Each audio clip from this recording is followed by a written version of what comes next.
गिलगित बल्तिस्तान से ताल्लुक़ रखने वाला फर्जंद छोर भट्ट अकबर अली को अपने पेशे से बेलौस मोहब्बत और जुरात व बहादुरी की आला मिसाल पेश करने पर तमग़ा बसालत से नवाजे जाने की एक खूबसूरत और यादगार वीडियो। अकबर अली ने 2017 में वादी 13 में बहादुरी की एक काबिल रश्क मिसाल पेश की थी। अकबर अली का ताल्लुक़ छोर भट्ट के मौज़ा हसनाबाद से है। नज़ीर जानते अपने नुमाइंदा मीर नईम बल्तिस्तानी की इस रिपोर्ट में। सिपाही अकबर अली का ताल्लुक 8 कमांडो अल अज़ब बटालियन से है।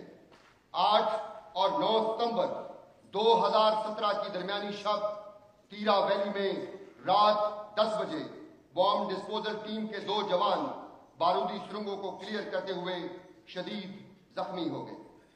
मुश्किल जमीनी बनावट, आईडीज के खतरात और दुश्वार गुजार रास्तों के पेश नजर जख्मियों का इनखला एक मुश्किल और पुरखतर फैसला था।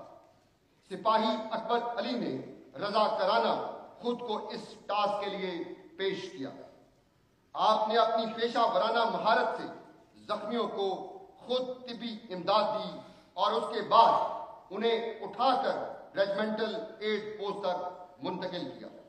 इस दौरान एक बारूदी सुरंग के फटने से आप खुद भी जख्मी हुए, लेकिन अपनी तकलीफ को पसे पुश डालकर आपने तमाम जख्मियों को मुंतकिल करके उनकी जान बचाने में अहम किरदार अदा किया। फर्ज से लगन, जान निसारी और बहादुरी के इतराफ में सदर पाकिस्तान ने सिपाही अकबर अली को तमग़ा बसालत के एजाज से नवाजा।